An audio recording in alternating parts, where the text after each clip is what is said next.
Disclaimer: J.K. Rowling gets an A star these days, for writing skills. Not so much for maths skills. Sorry. Chapter 26. Hermione got to King's Cross Station on the 1st of September with plenty of time to spare. She found a compartment with Neville Longbottom and chatted with him about their respective summers. But as the minutes ticked by, it seemed the Weasleys were running very late. At 10:55 she began to worry that they might not make it.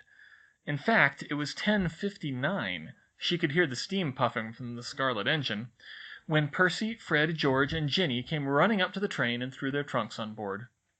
"I thought you were going to miss the train," Hermione admonished. "Yeah, that was a close one," George said. "We had to go back for Ginny's diary," said Fred. "And your broomstick and fireworks," Ginny shot back. "So where's Ron and Harry?" Hermione asked. They looked around and saw the other boys were nowhere to be found. "Huh, dunno," Fred replied. "They were right behind us." "Hope they didn't get left behind," George said. "Probably just found another compartment. They'll turn up." "Why can't we get through?" Harry hissed at Ron as he pounded on the solid barrier between Platform 9 and Platform 10. "The barrier sealed itself somehow," Ron said. "I don't get it. It's never done that before." "How do we get through?" Harry said, pushing more frantically. "I don't know." Ron looked up at the clock. "Oh no! It's no good. The train leaves at exactly 11 o'clock. We've missed it." "What are we going to do?" "I don't know," he repeated. "What if Mom and Dad can't get back to us either? Do you have any Muggle money?" "Ha, no. The Dursleys never give me pocket money." Ron pressed his ear against the barrier. "I can't hear a thing," he said. Harry glanced around at all the Muggles staring at the two boys and an owl who were behaving so strangely. Ron, maybe we should wait by the car," he said. "The car? Harry, the car!" "What about it?" "Dad enchanted it to fly," Ron whispered with a gleam in his eyes. "We can fly it to Hogwarts." "What? But we don't know how." "I can work it out. Dad talks enough about it." "But look, we're stranded here, right? No Muggle money. We don't know when Mom and Dad'll get back. And we have to get to school, right? This is an emergency." He started off towards the car park. Harry was about to protest again, but then a brainwave hit him. A fragment of a memory spoken to him a month earlier. Stranded, emergency transportation for the stranded witch or wizard. He caught up and grabbed his friend by the arm. "Wait, Ron, I've got an idea." Harry led Ron past the car park and out to the street. Then he braced himself, prayed this would work, and stuck out his right hand. Bang! A purple triple-deckered bus appeared at the curbside, pushing several parked cars out of the way. A moment later, to Harry's delight, a young man in a purple uniform jumped out and said, "Welcome to the night bus. Emergency transport for the stranded witch or wizard. Just stick out your wand hand to step on board and we can take you anywhere you want to go. My name is Stan Shunpike and I will be your conductor today." "That's bloody brilliant," Ron said. "You can take us to Hogwarts, then." "Hogwarts?" Stan Shunpike said, looking confused. "Why don't you take the train?" "We missed the train." "What you missed the train for?" "We didn't miss it on purpose," Ron replied testily. "Can you take us or not?" "Course we can. Might take a while, though. Busy day today. That's 11 sickles each, but for 15 you get a peanut butter and jelly sandwich." "I've got it," Harry muttered, pulling out the correct change. "Great, let's go," Ron said. "Fred, George, I don't think Harry and Ron are on the train," Hermione said in exasperation. "They must have missed it." Draco Malfoy seemed to be thinking the same thing. He had wandered in around lunchtime to needle Harry, and instead found a perfect opportunity to gloat over his supposed expulsion from school. But Fred and George quickly chased him out. "Well, it's not that bad, is it?" said Fred. "Mom and Dad'll take care of them, once Mom's done yelling at Ron." "They've probably flewed straight to Hogsmeade by now," George said. "They're probably having a grand old time sipping butterbeer, eating fish and chips, chatting up Madame Rosmerta. I'm sure they're doing just fine." "Well, if you say so," Hermione said. Harry and Ron screamed and dove for cover as the night bus zoomed treacherously along the very edge of the cliffs of Dover for the benefit of some deranged magical sightseer. Banging around the country like this all day was making them both terrified and nauseous, so much so that even Ron didn't have the stomach for his peanut butter and jelly sandwich. "Next time we're taking the car," he yelled to Harry. "At least that way, if we crash, it'll be our own fault." By now, Harry was starting to agree with him. "First years this way," a familiar voice cried. In the dusk, a dark figure with a lantern towered over the students. The first years nervously moved towards Hagrid as they gazed up at his huge form. Hermione remembered how awed she'd been the first time she saw him. "Well, that's me. Wish me luck," Ginny said, clearly trying to sound more confident than she was. She walked over to join the crowd. Luna Lovegood came and stood next to her, watching Hagrid with a serene smile. "All right, Hermione?" Hagrid called over to her. "Where are the other two?"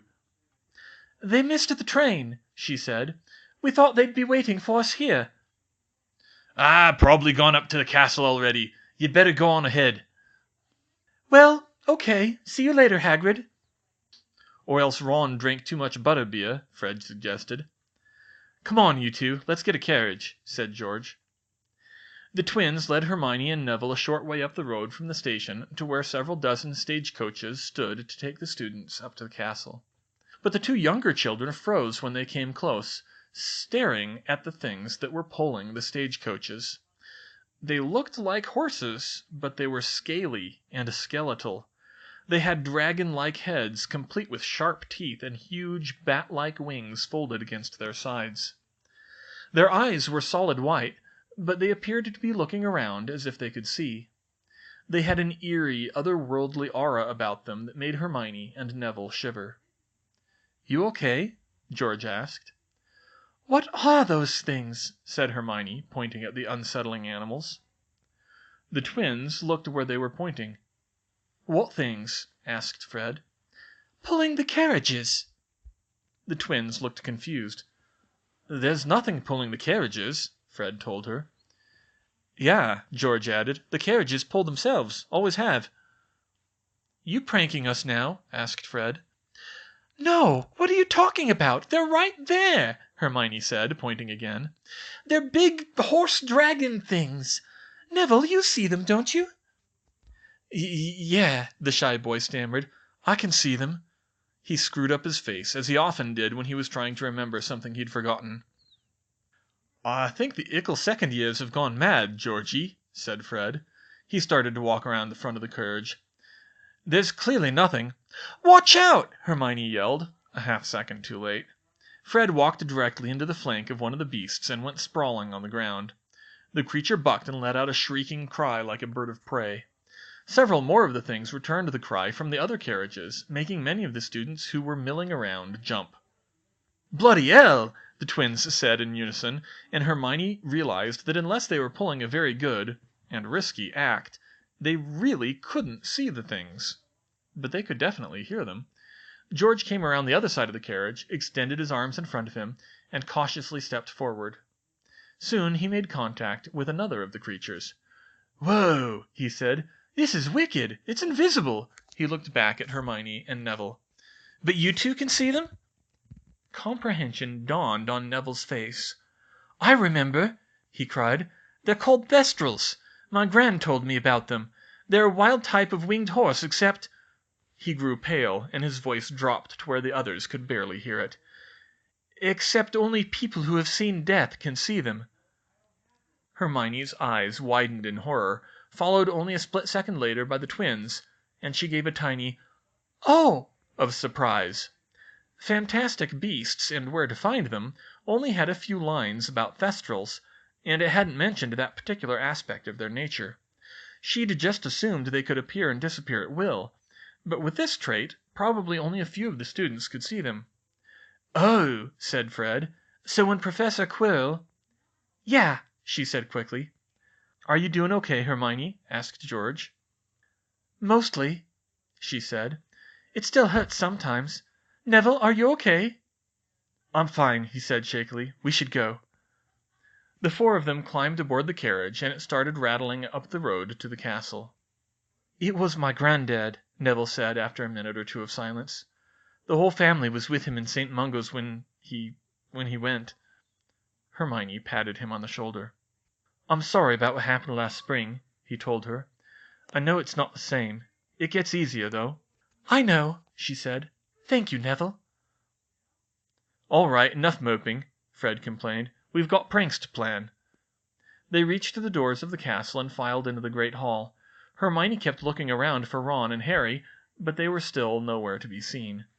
Reluctantly, she took a seat near Neville and the twins, who confidently saved a seat for Ginny in addition to Harry and Ron, and waited for the first years to arrive. "There you go," said Stan Shunpike. "Gates of Hogwarts. Thanks for riding." And before Harry and Ron could speak another word, there was a deafening bang, and the night bus zoomed away. "Well, that was a bright idea," Ron grumbled, nursing bruises from a full day's riding on the absurd bus. Even Scabbers seemed to be squeaking in protest. "At least it got us here," Harry said wearily. "Come on, let's go up to the castle before we miss dinner." Ron didn't argue with that. The two boys dragged their heavy trunks and Hedwig's cage up the path to the main doors of the castle. "Harry, I think the sorting's started," Ron said, peering in the window. Harry came up alongside him. Scabbers poked his head out of Ron's pocket as if to watch. Indeed, the golden plates on the long tables were still bare, and a line of first years was standing in the middle of the great hall, waiting for Professor McGonagall to place the ragged old sorting hat on their heads. Ginny's hair stood out brightly in the candlelight. "Creevy, Colin!" McGonagall called, and a tiny, mousy-haired boy ran forward almost as eagerly as Hermione had done last year. Harry scanned the high table where Dumbledore sat, cheerfully watching the sorting, looking quite unconcerned about his two missing students. Indeed, none of the staff seemed to have noticed, except two. At the far corner of the great hall, Professor Vector and Hagrid were not watching the ceremony. Harry followed their gazes and spotted Hermione, sitting by several empty seats. It made Harry feel a little better to see that Professor Vector had not forgotten what happened one other time a student was mysteriously absent from dinner. In the meantime, he noticed something amiss at the other end of the high table. "Gryffindor!" the sorting hat shouted. "Hang on, there's an empty seat," Harry said. "Where's Snape?" "Huh, maybe he's ill," Ron said. "Maybe he left." "Maybe he been sacked." "Or maybe," a cold, wicked voice sounded behind them, "he's waiting to hear why you didn't arrive on the train." The two boys turned around slowly. There was Professor Snape in his billowing black robes, grinning down at them evilly. "Well?" he growled. Scabbers ducked back into Ron's pocket. The barrier at King's Cross sealed itself, sir," Harry said. "We missed the train. We came on the night bus." "A likely story. Follow me." Snape led them up the front steps and into the echoing entrance hall, though mercifully not down to the dungeons. "Let's call that -20 points each for tardiness. Yes, Mr. Weasley, I can do that before the term starts. And before dinner, too. I do believe that's a record. Not even your father managed that, Potter." Harry opened his mouth to respond, but Snape cut him off. "Oh, and detention. And get inside before I reconsider my generosity. The elves will attend to your luggage." With that, he pushed open the doors to the great hall. "Lovegood, Luna!" McGonagall called, but she froze with the sorting hat hanging from her hand as all eyes turned to Harry and Ron as Snape led them in. Only Luna herself seemed oblivious as she skipped up to the front of the hall and sat on the stool, swinging her feet. "Just a late delivery, Minerva," Snape said with a sneer. "Carry on." Hermione finally saw a red-faced Harry and Ron as they walked dejectedly up to the Gryffindor table. She'd been getting more and more worried when they never showed up for the welcome feast, and Fred and George started joking that they'd been expelled for trying to fly Mr. Weasley's enchanted car to school. She jumped up and hugged each of them, whispering, "There you are! Where have you been? And are you all right? What happened? Why weren't you on the train? Come on, sit down." Harry and Ron sat and whispered back to her and the twins about their ordeal starting that morning. That the barrier would seal itself seemed very strange, but she didn't know what might cause that. She paled, and the twins laughed when Ron said they actually did consider flying the car to Hogwarts. Looking up at the staff table, she saw Hagrid smile and wave, and Harry waved back. Professor Vector nodded to them with a very relieved expression. Through all of this, Hermione kept one eye on the sorting. Luna was taking a long time, but unlike most of the students, who might mutter a few nervous words in exchange with the hat, the strange blonde girl was smiling and looked to be having a pleasant conversation with it. Finally, she was sure she heard the hat chuckle softly before it called out, "Ravenclaw!" Luna, still smiling, skipped down to take a seat at the adjacent table.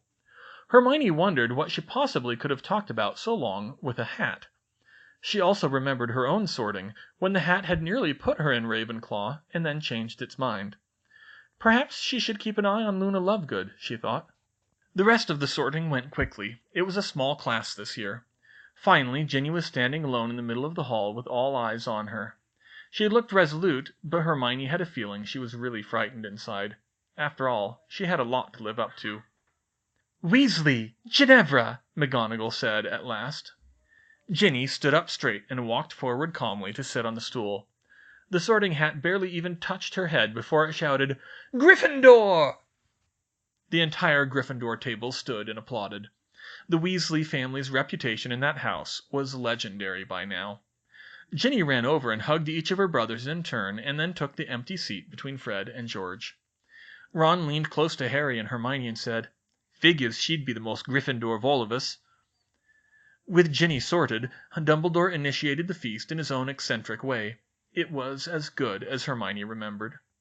The house elves may not have quite had Mrs. Weasley's personal touch, but they certainly did good work.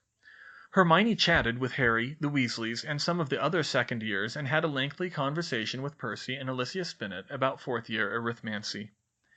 Thankfully, nothing out of the ordinary happened the rest of that night, at least by Hogwarts standards. Dumbledore made his start-of-term announcements, no forbidden corridors or very painful death this year.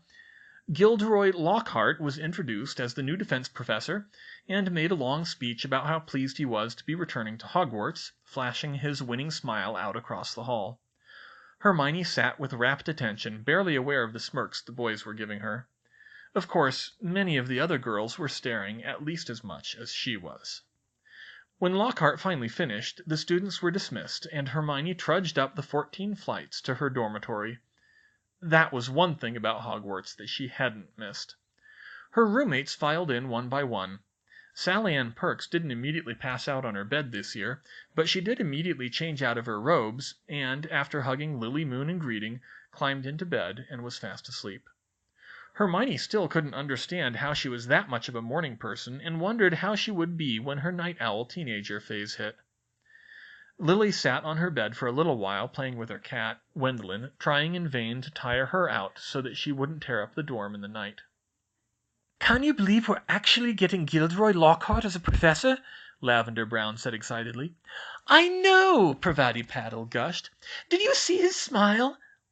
"Most charming smile award 5 years running," Lavender said. "He's amazing," Parvati said. "I wonder how he gets his hair like that."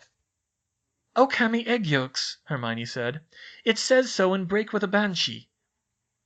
"Wow, he's even daring when he does his hair," Parvati said. "Okami eggs are really dangerous to get.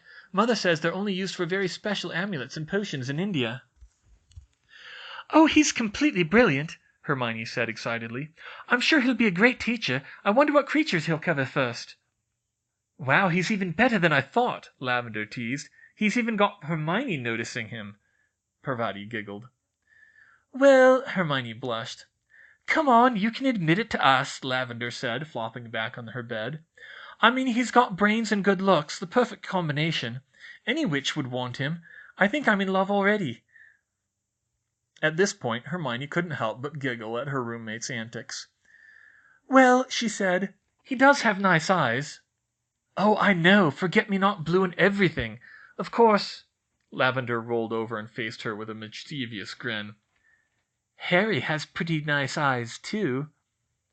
Eek! She honestly hadn't even noticed Harry's eyes that much. She supposed objectively, but he was just too Harry. He was a good friend, but he was still the boy who kept charging off into danger without thinking about what he was doing. Still, she quickly changed the subject to Gilderoy Lockhart's dream of harmony between magical and non-magical peoples as told in Wanderings with Werewolves. But even so, Hermione never would have thought a year ago that she would be able to join in with one of Lavender's and Parvati's gossip fests. It was actually a little disturbing how well she fit, but she could worry about that later. For now, she had her girlfriends, and she was ready for the coming year. Her last thought before she fell asleep that night was, "It's good to be back." By the next morning, things seemed to be back to normal for Hogwarts. Harry and Ron were enjoying their breakfast and chatting while Hermione sat quietly to get some last-minute reading done in Voyages with Vampires. She barely managed to pull the book out of the way when the Weasley family owl crashed into the table, carrying a red letter that was puffing out smoke ominously. "Oh, no!" Ron groaned. "You'd better open it," Neville said. "It'll be worse if you don't." Hermione wondered what all the fuss was about as Ron opened the envelope with shaking hands. "Ronald Bilious Weasley!" Hermione screamed and clapped her hands tight over her ears. Mrs. Weasley could pitch quite a fit in person, but the voice that came screaming out of the letter was amplified by at least 20 decibels, which Hermione knew meant it was flirting with the level that could cause actual ear pain and hearing damage. "How dare you run off without so much as leaving a note? Your father and I were worried sick when we saw you were gone. Letter from Dumbledore last night said you'd taken the night bus of all things. Couldn't bear to wait for us to get back, could you? We didn't bring you up to behave like this, and if you step another toe out of line, you will regret it." And as if the screaming weren't enough, the letter then burst into flames. Hermione cautiously pulled her hands away from her ears. Her ears were ringing. "What was that?" she demanded, her voice piercing the silence of the hall, kicking off the babble of talk once again. She was too stunned to even admonish Ron and Harry for not leaving a note. "A howler," Neville said sheepishly. "I got one from my gran once, but I ignored it. It was horrible." "How are those things even legal? You could really hurt someone with it being that loud." "I don't know," Neville replied. "I've never heard of anyone getting hurt by one. They're just really scary." Hermione didn't have anything to reply to that, and further talk was cut off as Professor McGonagall began handing out course schedules to the prefects. "Miss Granger, I have your schedule here," she said as she approached. "You'll be pleased to hear that you will be able to take all of your classes with your housemates this year." "Thank you, Professor." Hermione looked over the schedule. Double herbology, transfiguration, defense, and double arithmancy today. Excellent. She ran up to her dorm to get her books and made it to the greenhouses in plenty of time. Professor Sprout surprised the class by taking them into Greenhouse 3, where all the really dangerous plants were housed. It looked like they were jumping in the deep end this year, which soon proved to be even more true than she realized. "We'll be repotting mandrakes today," Professor Sprout started. But Hermione didn't hear the rest of it because she felt like she might actually be having a heart attack. Mandrakes? Was she insane? Professor Sprout might as well have said, "We'll be assembling fully functional nuclear weapons today," and it would have had about the same impact. Hermione swooned in her spot and gripped the table hard for support. Ron and Harry looked at her, very puzzled. "The mandrake is also, however, dangerous. Can anyone tell me why?"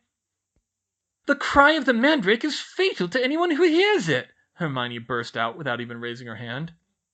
"Precisely. 5 points to Gryffindor," Professor Sprout replied happily.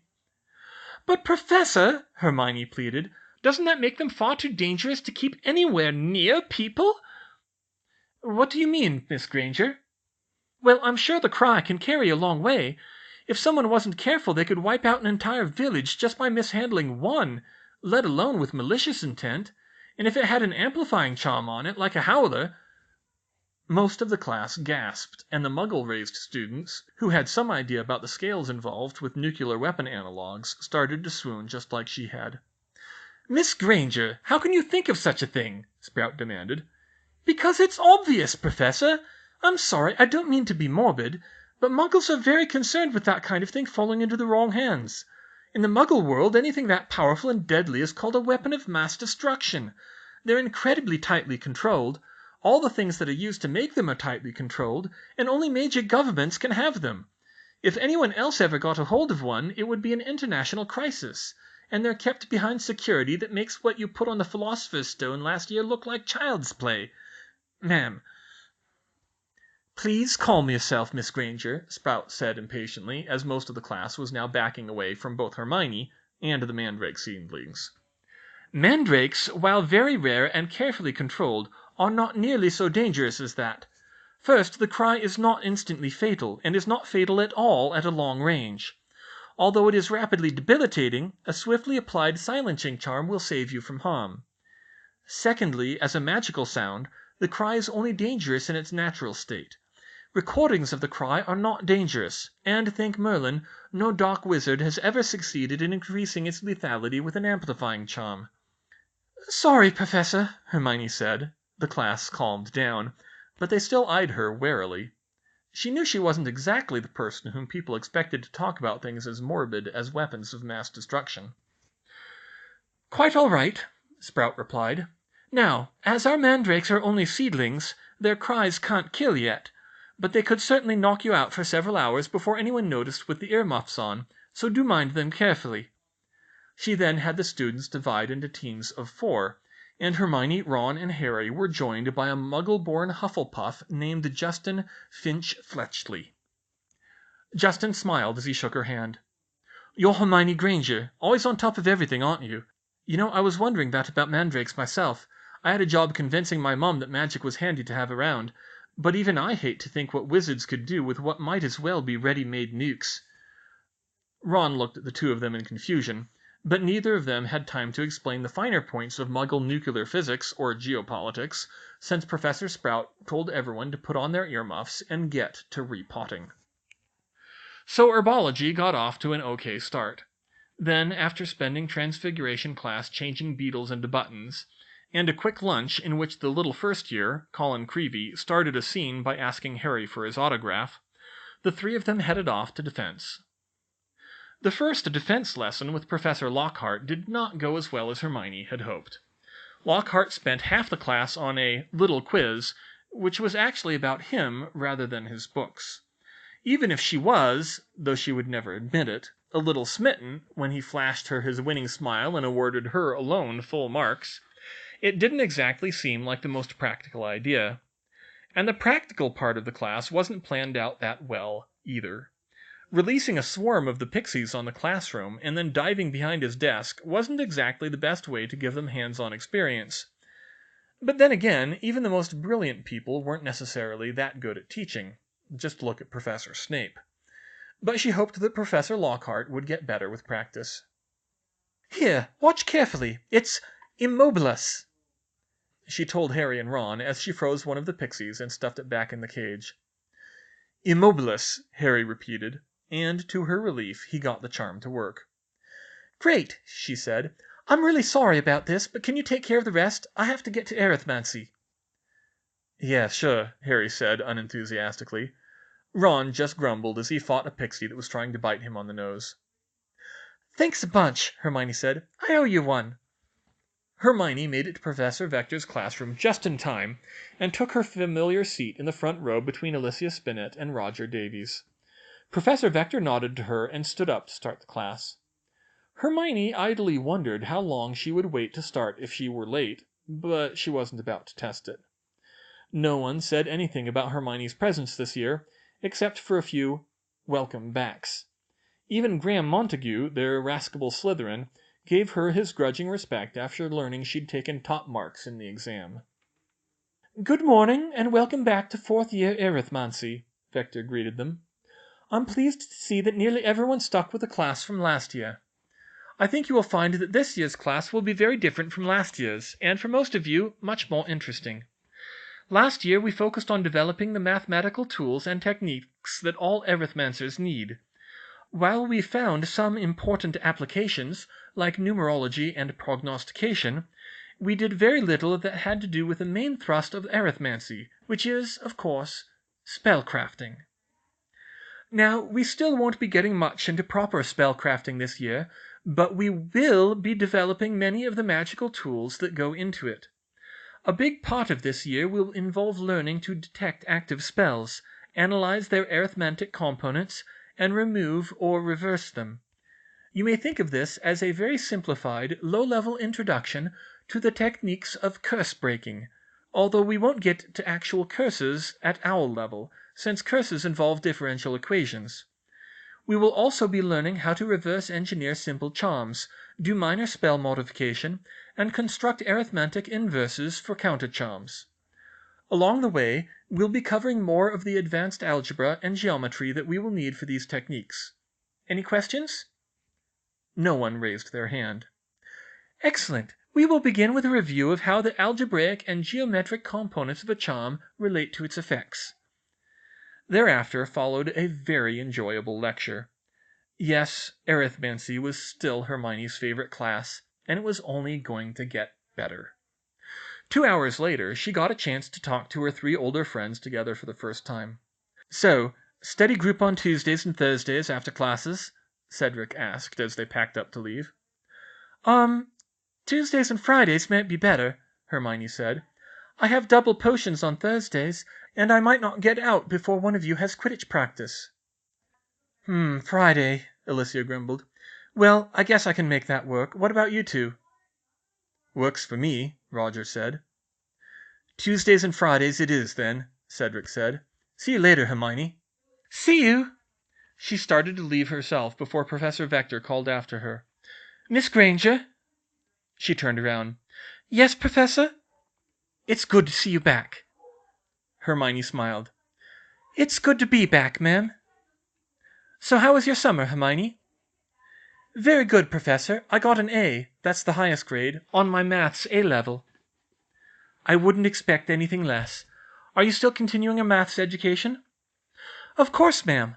I'm studying vector calculus now. I want to try to take the exam for that over Christmas through the Open University, and then cover differential equations in the spring." Septima Vector wasn't sure she'd ever be able to get used to a 12-year-old cheerfully talking about learning what she knew as Newt and Master's level arithmancy techniques, but that was Hermione Granger, all right. "I'm glad to hear it," she said with a chuckle. "Do come to me if you need any help. Vector calculus is a specialty of mine." Hermione laughed out loud. "And what about the rest of your summer?" "It was really nice. I spent a week with the Weasleys. That was a lot of fun. And I even taught my mum to make a couple of potions. You know, ones that don't use a wand." "She's experimenting with potions now? Of course she is," Septima thought. "That's very impressive. From what I can gather, most Muggle-born families wouldn't bother." "Oh, Mum and Dad were very interested. Actually, that reminds me, ma'am. I was thinking about doing some more experiments at Christmas, and Percy Weasley suggested I write them up to submit to the Practical Potioneer. I have a feeling Professor Snape wouldn't be that helpful, so I was wondering if you could help me with that." Septima needed a few moments to realize that her mouth was hanging open, just when she thought the girl had run out of ways to surprise her. She actually thought that Severus might be agreeable to an independent study with a good enough student, even a young Gryffindor, but imagining the look on the man's face when her name showed up in print was too much. She chuckled and said, "Hermione, do you realize that if you could get such a paper accepted this year, you would quite possibly be the youngest author to have a scholarly paper published since Professor Dumbledore himself?" Hermione looked a little uneasy, as if she weren't entirely sure if that was a compliment or an admonishment, but she collected herself and replied, "Only because no one seems to bother with Muggles, ma'am. That's pretty obvious when you think about it." "Well, unfortunately in our society people too frequently miss the obvious, myself included. I'd be happy to help you write up a paper. You might also look up back issues in the library to get a feel for the style." "Thank you, ma'am. I'll look into that." Septima nodded. "So how have you been feeling lately?" Hermione's expression grew a little more somber. "Much better," she said. "I saw a counselor over the summer. I couldn't tell him what really happened, but he still helped me a lot. I'm just hoping for a more normal year now." "As am I, Hermione. As am I."